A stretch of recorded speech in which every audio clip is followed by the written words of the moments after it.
some wide receivers that, once again, just like we did with our bounce back episode with running backs, maybe they disappointed you last season in 2023.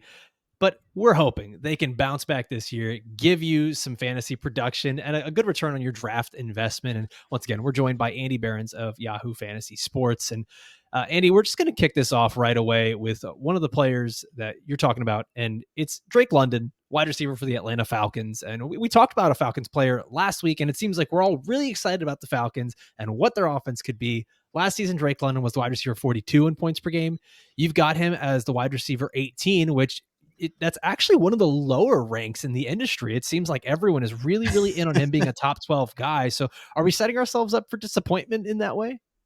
Good. I haven't, I don't spend a lot of time looking at where other people have players ranked, particularly not this early in the process. But that is actually somewhat refreshing to hear, because one of the things that I actually keep coming back to with Drake London is that I can't help but think that, like, we've built this expected bump in production into Garrett Wilson's draft price, right? And it's all quarterback related, and we've given him full credit for, like, the jump from Zach Wilson to Aaron Rodgers. But I feel like most fantasy players in the small number of drafts that have actually taken place have not fully accounted for the Desmond Ridder to Kirk Cousins jump, which is probably of equal size to what's happening for Garrett Wilson, right?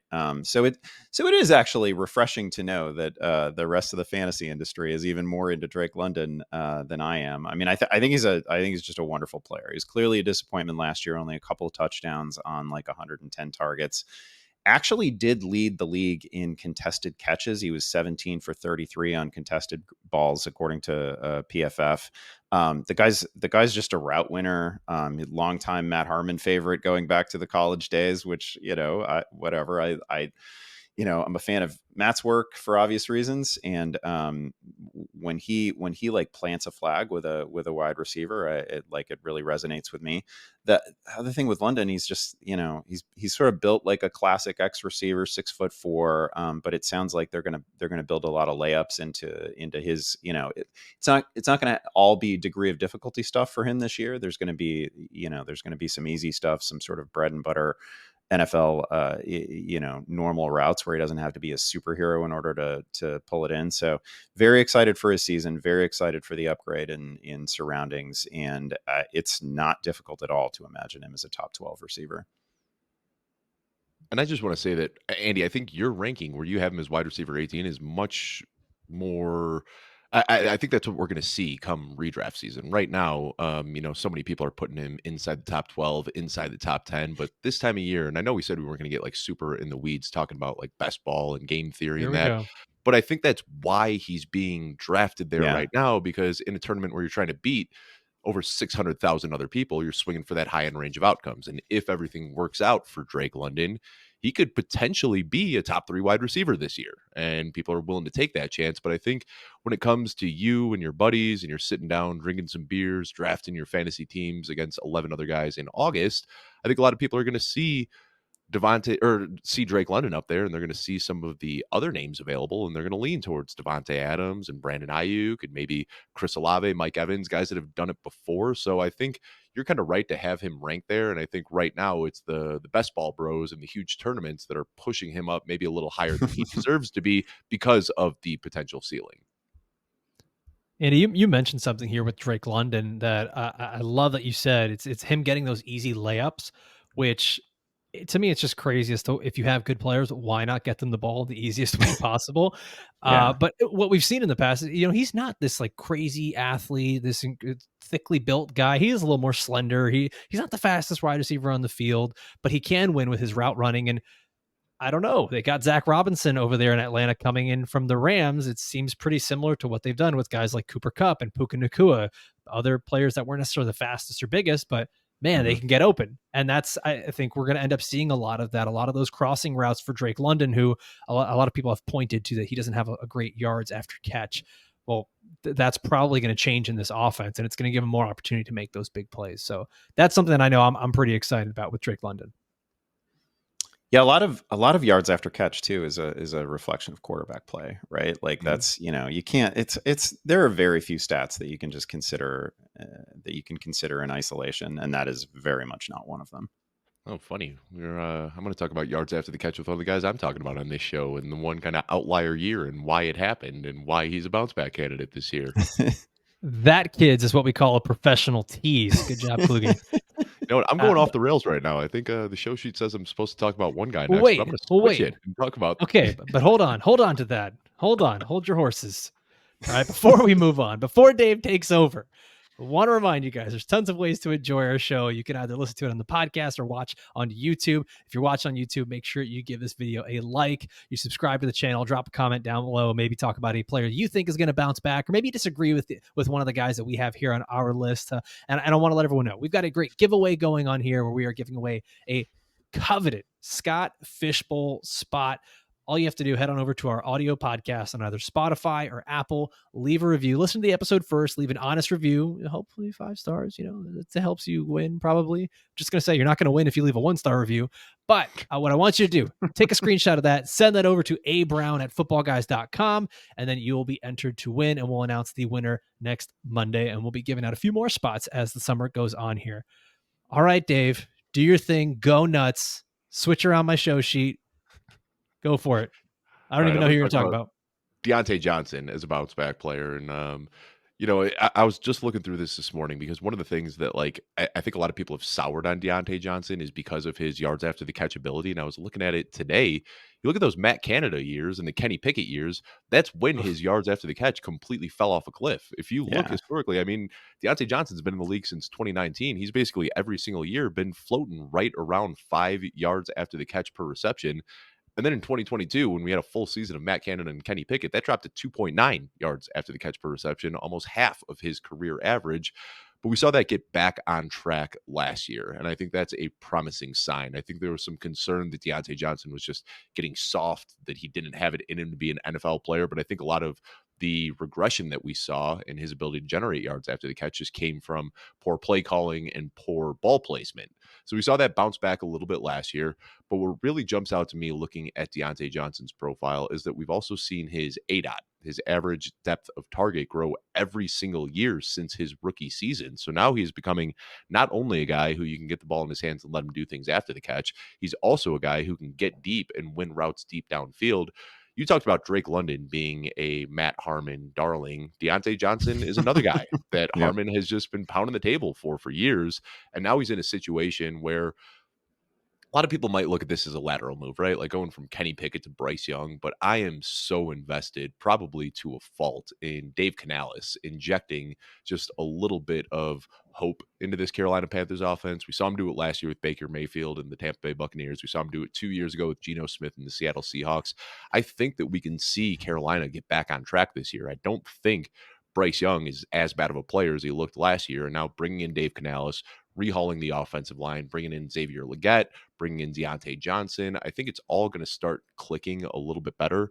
But at the end of the day, you can see it on film. You can see it in all the advanced metrics. Diontae Johnson is just a good player. He was top 25 last year in target share, targets per route run, air yard share, fantasy points per route run. I could just keep going and going and going. Like, this guy's a very talented player. And now he's in a situation where he's going to be the wide receiver one on what I think is going to be a better than expected Panthers offense. So I'm in on Carolina. I'm in on their wide receiver one. Diontae Johnson's a guy that maybe some people have soured on over the years because the production hasn't been there, but I think we could see a true breakout from Diontae this season. Yeah, I feel like whatever you think of Bryce Young, you have to acknowledge that his situation last year was absolutely dreadful. Like Mhm. in the backfield, on the offensive line, in the receiving core, right? And I want to give credit to this franchise for addressing all of those things. Like they don't look elite. I won't say that, but everything's better. Everything in that offense, from line to the talent that they've added in Brooks to what they've done at receiver, both in the draft and in free agency.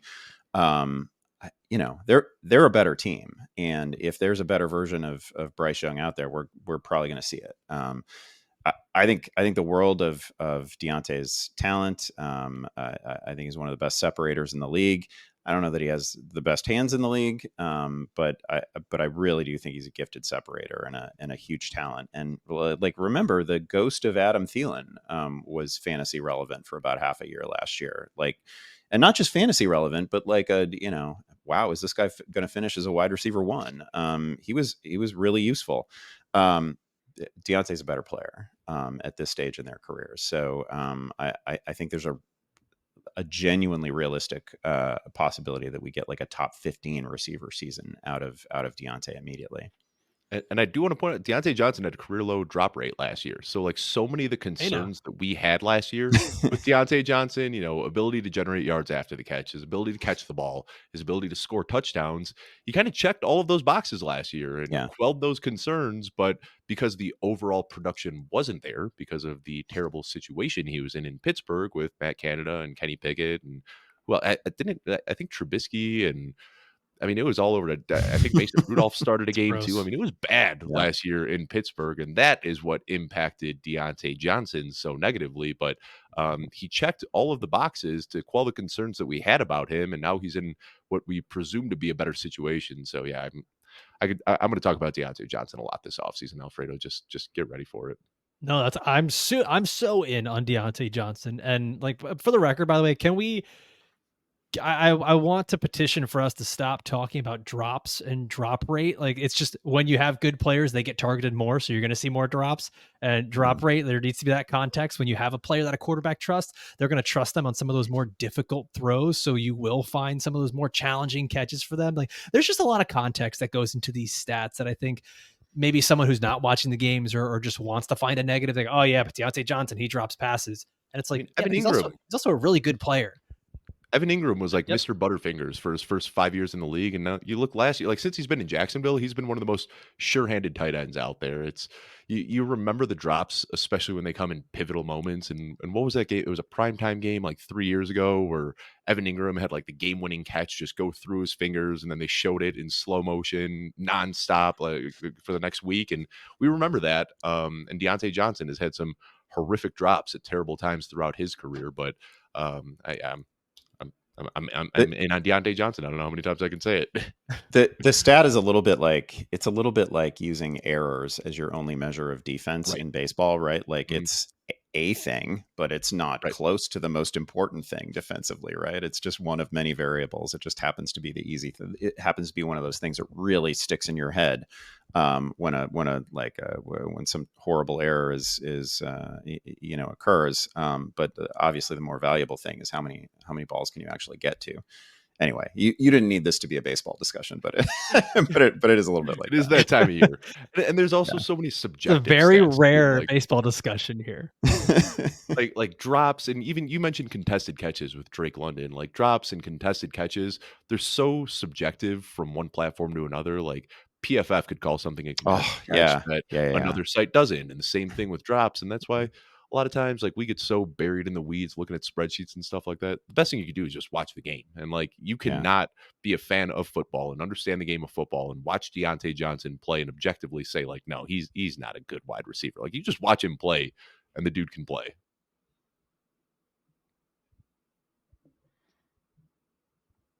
Bunch of nerds. Alfredo? Go turn on the film. All right. I'm gonna get to our next wide receiver here, and I'm talking about Chris Olave.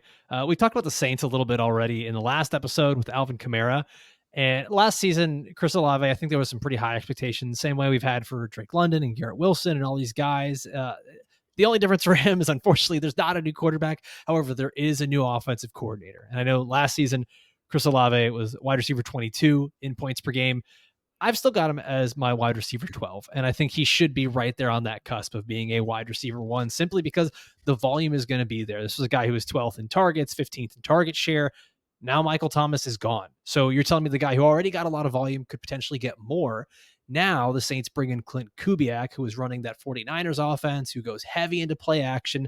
The Niners had one of the, I believe it was the best completion percentage on deep passes and the most completed deep passes. So this is something that they've been trying to do for as long as Chris Olave has been in the league, and it just has not gelled with Derek Carr for whatever reason. A lot of that was Derek Carr is just dropping back and throwing prayer balls and asking Chris Olave to win these one-on-one contested catches. Well, now you get a little bit more nuance. You get a little bit more spacing with your play when you have a coach that's going to be calling some play action and the defense has to worry about something else. So I do think we're going to get a little bit more of that explosion from them. I know last year it was the Niners led the league in passing plays of 20 plus and 40 plus yards. So we're going to get more of those explosive plays from Olave. I'm really excited about that. And dare I say, there's a possibility that we get a Brandon Ayuk-esque breakout from Chris Olave. I know I put it out there. I'm sorry for everybody, but it's in the realm of possibility, Dave. Like I say, there's a world where this could happen. Yeah, I don't want to get into it. We had so many Chris Olave debates last offseason, and I'm just always going to be the Chris Olave wet blanket. And it's nothing to do with Chris Olave. It's Derek Carr, man. I just can't stand what Derek Carr does to a guy like Chris Olave who operates primarily downfield. Like last year, we saw what Chris Olave could be. There was a half of football that was beautiful where Chris Olave was taking over as the dominant wide receiver one we know he could be. That was with Jameis Winston. And we're not going to see that again this year. We've got Derek Carr coming back. You remember that half a game, right? Where Derek Carr got knocked out, Jameis Winston came in, Chris Olave went for like 100 yards and a touchdown and a half of football. And we said, there it is. And then Derek Carr came back the next week and all of that production was gone. I love Chris Olave. It's just so hard for me to ignore the situation that he's in with New Orleans. And I don't like being out on a player that I enjoy watching. It's just, for me, Derek Carr. I think he is just so much more comfortable getting the ball to Alvin Kamara and getting the ball to Jahan Dotson in the flat, and he's just scared to take those deep shots when Olave is wide open on an island 30 yards downfield.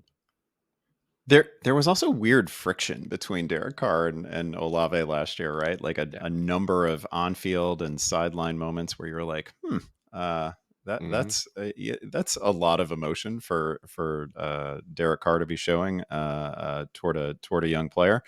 I think very highly of Chris Olave. I think it is impressive and in some ways weird that as soon as he hit the league, they asked him to do some of the most difficult things at the receiver position. They have not given him a lot of, nearly as many layups as he should have in the offense. Maybe that changes without Michael Thomas there. I do think just generally it's a good sign, not just for Olave, but for Shaheed, for Perry, for every other pass catcher in this offense, that they just have not done that much in their receiving core. And it can be viewed as a vote of confidence in the guys they already have who are really, really good. So I think there's a clear path here for an uptick in targets. And if he stays healthy, he can, I think, even in spite of Derek Carr, I think he can certainly deliver top 10 numbers.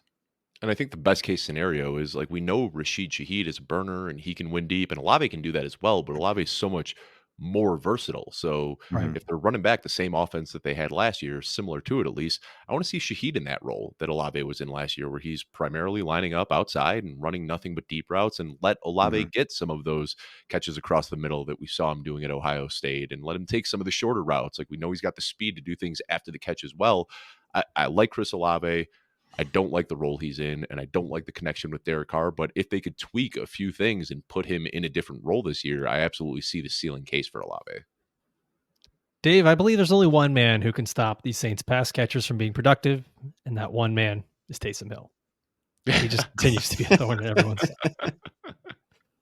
All right, let's go on to our next wide receiver here, and it's another one of these young guys going into, if I'm not mistaken, I believe his fourth year. It's kind of weird for me to mess that up. I'm a Miami Dolphins fan, and we're talking about Jaylen Waddle.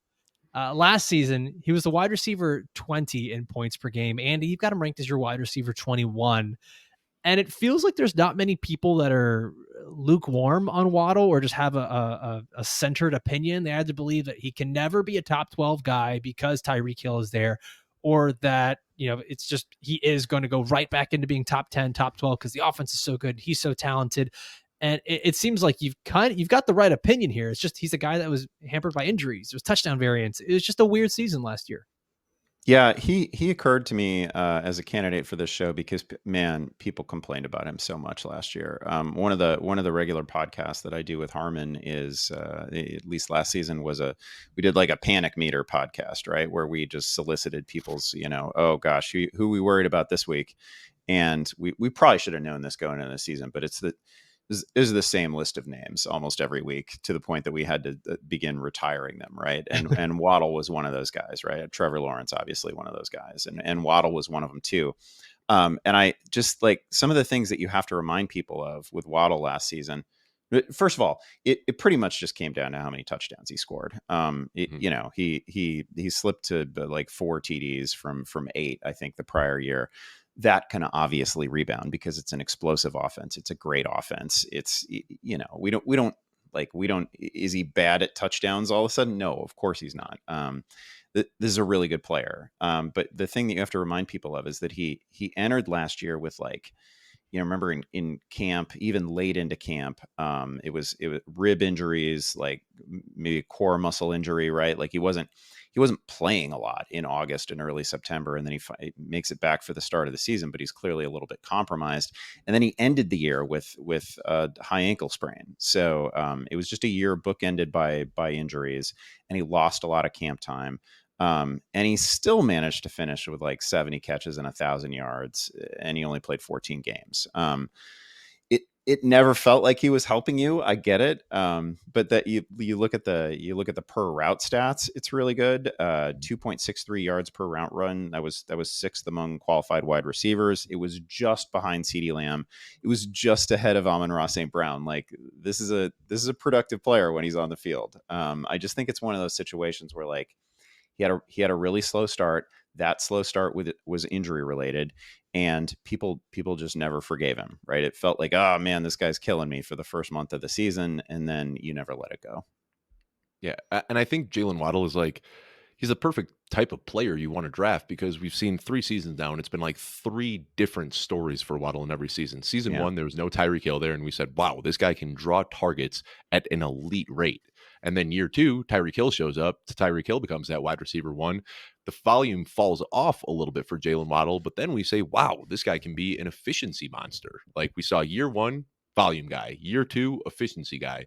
And then in year 3, we saw the volume and the efficiency both kind of merging together into unbelievable production, but it was injuries in year 3. So now if we can get year 4 where the volume's there, the efficiency's there, and a clean bill of health, the stage is set for Mhm. Waddle. As crazy as it sounds, with Tyreek Hill to be there, there's enough going around in this offense that they can support 2 top 10 wide receivers, obviously, in Tyreek Hill and Jaylen Waddle. I'm just going to leave it at that. I'm really excited about the Miami Dolphins this year. I won't be able to talk without fanboying out a little bit. So I love the pick there with Jaylen Waddle. Just Dave, don't want to jinx your guy, right? Yeah, exactly. I I'm get just going it. to You're shut like, up. on to the next topic. The podcast is best when I just shut up. Dave, let's go to your next wide receiver here. You got me going full Ron Burgundy. I almost read the wrong thing. But your next receiver Diontae you wanted to Johnson? talk about. No, I'm Diontae Johnson. The next guy you have here, T. Higgins, wide receiver for the Cincinnati Bengals, not Diontae Johnson. Last season, he was the wide receiver 39 in points per game. Honestly, saying it was a weird season for T. Higgins is an understatement. It was a weird season for the Bengals. He had that crazy game, I think it was week 1, where it was like 8 targets and no catches, 0 points. It was so weird. The Bengals were 0-3 or 0-4 to start the season. Joe Burrow looked awful. Everything was just bad for the Bengals. But now it seems like there's just such a crazy discount on T. Higgins because of all the offseason drama regarding the contract and what's going on over there. I don't know. It might just be me. It seems like the running game might not be as strong without Joe Mixon there, and they might even lean on this passing game even a bit more. So, Dave, talk to us about T. Higgins, because I think the concerns just feel very overblown at this point. Yeah, I'm not all that concerned about the loss of Joe Mixon. I think what they've got with Zach Moss and Chase Brown as a kind of 1-2 punch is comparable to what they've got from Joe Mixon over the last couple of years. But really, it just comes down to T. Higgins being a good player. And, I'm talking about recency bias a lot on this show. Talked about it with Ramondre Stevenson and Diontae Johnson. Same thing with T. Higgins. He's a guy that we know is a good player. We saw 3 years of good production, and then we drafted him last year as a high-end wide receiver too, and then he was hurt the majority of the year. Burrow was hurt. He had these games where he just was completely ineffective, but we saw back-to-back 1,000 years before last year, so we know that the production can be there. And I want to shout out Taylor Cornell. He just tweeted this. I don't know if it was last night or this morning, but came across this on my feed. This is crazy to think about because they played together for 2 years now, but T. Higgins, Jamar Chase, and Joe Burrow have only played 50+% of the snaps together in 16 career Mm. games. And when you look at what T. Higgins has done over those games, he's pacing for about 130 targets per season, a little over 1,000 yards, and 8 touchdowns. Last year, that's similar production to what we got from Chris Olave, DK Metcalf, Devonta Smith. This guy can be a high-end wide receiver too. It's just come in really weird circumstances where he's hurt or Burrow's hurt or Chase is out of the game and they need to force him into a different role. I think if we can just see everything come together where this team, their main core stays healthy, there's a really high ceiling here for T. Higgins that we haven't seen play out over a full season. And now you look at him, he's basically playing on what's a 1-year prove it deal. We know this is a good offense. He's going to want to play well because after this year, he can hit free agency as a 26-year-old coming off of a big season and really get a big paycheck here. So for me, it just comes down to T. Higgins being a talented player on a good offense. I'm not overthinking it. He is just like Diontae Johnson, one of those guys that when I see falling into the later rounds, it's just really hard for me to pass on Higgins. My feeling on Higgins is, he's just one of those guys where as long as he's healthy and as long as Joe Burrow is healthy, the floor is just extraordinarily high. Like the floor is basically 1,000 yards and 5 or 6 touchdowns, right? And I know that he hasn't greatly exceeded that, which is kind of the problem. And that's that there. Would it have been nice to see T. Higgins land elsewhere? That was never really realistic, right? Like he was always going to return to Cincinnati, I think. But like I don't know. It was easy to sort of daydream about, man, what if T. Higgins landed in a spot where he could actually get 140, 150, 160 targets? That'd be pretty exciting. Like I do think that there are levels to T. Higgins play that are just not going to get unlocked in Cincinnati because it's going to, whatever, Jamar Chase commands all the targets that he can possibly get. But man, again, you come back to the floor because at some point you can't, like, there's only so many guys in the league that we're going to project 140 or 150 targets for. It is a very short list. T. Higgins isn't on it. But most of your receiving core in fantasy is going to be made up of guys who aren't going to get there. And this just happens to be somebody who is not going to miss as long as he's healthy. Like that offense is too good. That passing game is too good. And he is simply too good a player. As long as we're getting his usual 105, 110, 115 targets, that is going to be a really, really good year. 1,000 yards, 1,100 yards, something like that, squarely in the wide receiver twos. Not somebody we should ever be avoiding. And I think something that doesn't get talked about enough with T. Higgins, and we could even say it about Jaylen Waddle, and we haven't mentioned him on this show, but Devonta Smith, these wide receiver twos on really potent offenses is the contingent upside. Where like we haven't seen it where Joe Burrow and T. Higgins are healthy and Jamar Chase isn't, but maybe that could unlock the ceiling. Like, God forbid Jamar Chase gets injured, misses a couple months of the season. Then maybe we do see that where it's like, oh, wow, now all of a sudden T. Higgins is pacing for a 1,500-yard season and he's been in Jamar Chase's shadow up until then. We could see the same thing if Tyreek Hill goes down the contingent upside where Jaylen Waddle could realistically be maybe a top 3, a top 5 wide receiver. So when you're drafting these wide receiver twos, you mentioned the safe floor, which I completely agree with, but then there's also the contingent upside in the event that the wide receiver one does go down. Mm-hmm. Yeah, those kind of guys almost feel like the perfect investment. We even saw that he's maybe not in the same tier as them, but Jordan Addison last year for a little bit when Justin Jefferson was out and he had those games with Kirk Cousins, all of a sudden Jordan Addison was a top 12 fantasy wide receiver. So you're 100% right, Dave. There's that contingency upside that's there for these receivers. And the next wide receiver I want to talk about here is another guy who I think many perceive also has a very good floor, but I think that the upside and the ceiling for this guy is a bit underrated. And I want to talk about Christian Kirk, who essentially right now is the wide receiver 1 for the Jacksonville Jaguars. And last season, he was the wide receiver 36 in points per game. A lot of that gets kind of adjusted for games where he leaves early due to injury, because he was right on the cusp of being a wide receiver 2 in terms of PPR points per game. I've got him as my wide receiver 28.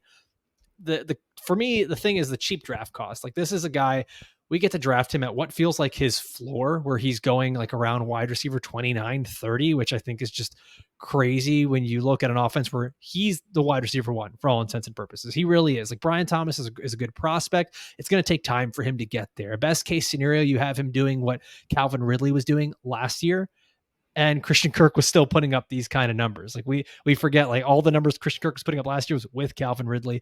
He's been doing this since Trevor Lawrence's rookie season. This was the guy he's been comfortable with. And now you get Brian Thomas comes in, Gabe Davis comes in. Those guys are a bit more of those field stretchers. Trevor Lawrence, man, he's really got to turn things around. He's really got to turn things around. I don't necessarily think it's a make or break year for him, but like we're kind of getting to that weird point. If the Jaguars have already invested in him, keep making Trevor comfortable, keep letting him do what he likes to do, and that's getting the ball to Christian Kirk. For me, the thing that really sticks out is just the fact that you get this guy, and I'm doing this based on football guys, ADP, average draft position, is you can get Christian Kirk as this very reliable, high floor, and in my opinion, high upside wide receiver 2 in the early 6th round. And when I take a look at the ADP there, we talk about this, like, don't get too sucked up into June ADP, right? We're not there, but there's a world where your build ends up being something like Jonathan Taylor, Jahmyr Gibbs, Jaylen Waddle, Lamar Jackson, Mark Andrews, Christian Kirk. That sounds a little pie in the sky, but it's a really good team. And if I can get Christian Kirk in the 6th round as this high floor, high ceiling guy, I'm really happy to do that. I'm actually I'm something of a Trevor Lawrence apologist. I mentioned the show that Harmon and I did last year, the Panic Meter show. Like, we had to talk about Trevor Lawrence obviously constantly, and people have put together wonderful low light Compilations. reel compilations of all of the near misses that Lawrence had last year. But that's, like, we were talking through that week by week on the podcast, right? I don't know how many, like, 1 foot inbounds touchdowns the Jaguars scored last year, like the college touchdowns, right? The number of, like, double catches that receivers would have, and they would finally pull the ball in when they got out of bounds. It wasn't so much the number of drops that they had in that offense, it's where the drops occurred and the situations in which the drops occurred. It was a painful year to watch. All that being said, like, they were still right there on the verge of making the playoffs last year, and Lawrence is still the guy who is just like 1 year removed from leading that team to a comeback playoff win in which he threw 4 touchdown passes. Like, he also has throws that are available to him that are not available to most NFL quarterbacks, even starting quarterbacks. Like, he's got a huge arm. He's been great on deep balls. I think the receiving core they've built this year, even though they lose the brand name player in Calvin Ridley, these are really complementary pieces. Like, this is a very nicely assembled receiving core. You can see how it all fits together, and I think that what Thomas does well is really going to sync up with Lawrence's game. And I just think Christian Kirk is such a good pro. And if not for the injuries last year, he probably has a season that looks an awful lot like the one he had the year before, which was 1,100 yards and super useful. And he drew over 130 targets. And he's not like an every week wide receiver 1, but there's very few of those out there. More often than not, you're going to get a useful fantasy week out of Christian Kirk. And again, I think the chances that this offense is definitely bouncing back. As long as enough pieces stay healthy here, and as long as Lawrence himself stays healthy. Remember, he was banged up for like half a season last year too. It's going to be really good. Like, last year feels like it was a setback, or maybe things got derailed, and now all of a sudden the Texans are the class of the division and all that. But I think this is still an ascending team, and we're going to be reminded that, progression isn't in the NFL in particular is not necessarily some linear thing where, like, you're always a little bit better than the year before. I think that offense gets back on track and is really good this season. And I'm glad you mentioned the Trevor Lawrence being banged up, because, it's just a week ago that he got that huge extension. And I felt like all of the discourse surrounding Trevor Lawrence and did he deserve it? Did he not deserve it? Nobody seemed to mention that injury. And, like, that was a primetime game where we saw Mhm. his, like, foot twisted backwards and, like, his back bent in half. And we were all like, oh, well, Trevor Lawrence is done for the year. And he Yeah. did that march through the tunnel without a cart and came back next week and played. Like, he just played through so many injuries last year that zapped his mobility. And like you said, all the near misses. Like, there's so many times where you just think you're going to watch this beautiful 60-yard touchdown pass and it would just go right through Calvin Ridley's hands. Like, that was Yeah. the story of his season. Trevor Lawrence is I think kind of the litmus test for, like, do you watch the games or do you look at spreadsheets? Because when you watch Trevor Lawrence play, he is he's a great quarterback, and it's really hard to argue against that. You are just attacking the nerds on this show, aren't you? I know, Wow. Dave. Well, I am a nerd, so I'm allowed to because I take it in myself. I straddle that line between being, data and film, so I can take shots at both sides. That's the trick. Lawrence was like, I mean, there's like a tale as old as time in fantasy where like, in reality, NFL teams, when a guy plays through a significant injury, they love that stuff, right? Like, that's the old coaching cliche: availability is the best ability, whatever. But fantasy managers never forgive you for playing in a compromised state and not playing to the best of your abilities, right? Because we started you. This the best example that I can think of from recent history is Antonio Gibson a couple years ago when he was literally playing on a broken leg, had like stress fracture in the leg.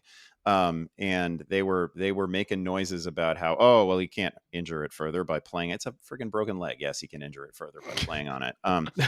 And he wasn't like, he didn't match his prior season production because he's playing on a freaking broken leg, and fantasy managers hated it. And like, they were, oh man, this guy's killing me. This guy's, whatever. I mean, total admirable effort that I'm sure earned him the gratitude of the team, and fantasy managers just don't care.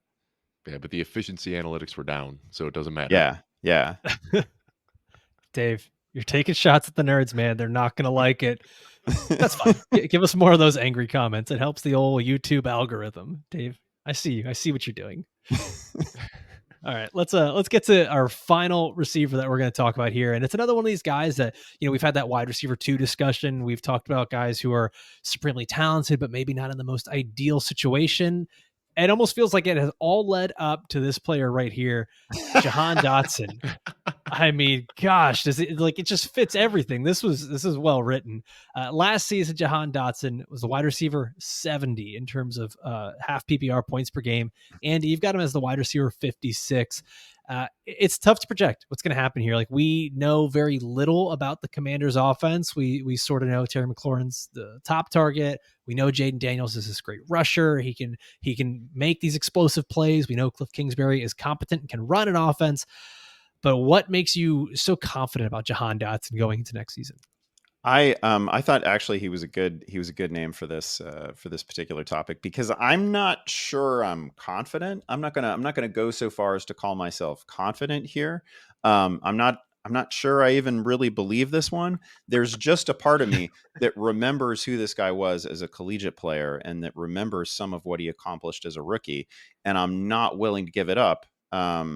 Because there was like a single setback of a season, right? But I don't have anything good to tell you about his 2023 season. This is not a case where I'm going to say that a guy was like secretly good and we just didn't notice it. He like contested catches went the wrong direction last year after he'd been sensational as a rookie.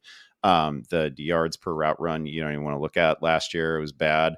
I will just say that like his actual like route success when you tried to watch him in isolation still seemed really good. I am very excited about the pairing of Jahan Dotson with a less scattershot quarterback than Sam Howell, right? I think the quarterback upgrade is going to help him in no small way. And I just come back to like the fact that we cannot disregard what he did as a rookie when he was 22 and he scored 7 touchdowns, and every contested downfield ball he came up with. That was a really exciting emerging player. This was a great collegiate player. And we can't just scrap that off of one, letdown season with like just an objectively terrible quarterback situation. I think it gets better from here. Obviously this could all get derailed if like that team trades for one of the Niners receivers. Like there are ways that this can go sideways, but as long as we actually enter the season with him as the number 2 wide receiver there, he gave us a lot to love as a rookie. And we shouldn't let that go. Well, I was ready to light you up, Andy, and I'm kind of, you took the B-Rabbit approach where you talked about all of the bad things about Jahan Dotson before making the case for him. So you took all my ammunition away. I was going to talk about the per route run metrics and the targets and all this stuff, but you already did it. So yeah, he got you, nerd. He got you. Yeah, I mean, go Jahan Dotson. He's so cheap right now that, yeah, I mean, like, all of the upside and none of the downside is baked into his cost. And Yeah. he's one of the most polarizing players, I think, and like so hard. Like when the offseason first started and like I was doing a dynasty startup when we were doing mock drafts and stuff like that, I was drafting so much Jahan Dotson. And then it got to the point where I got scared with how much Jahan Dotson I was drafting. And then I dug into the numbers and I was like, why am I drafting this guy? But because I watch him and he's good. But then you look at his analytical profile and it's awful. So I think all of that is baked into his cost. And yeah, with how cheap he's going, why not throw some darts?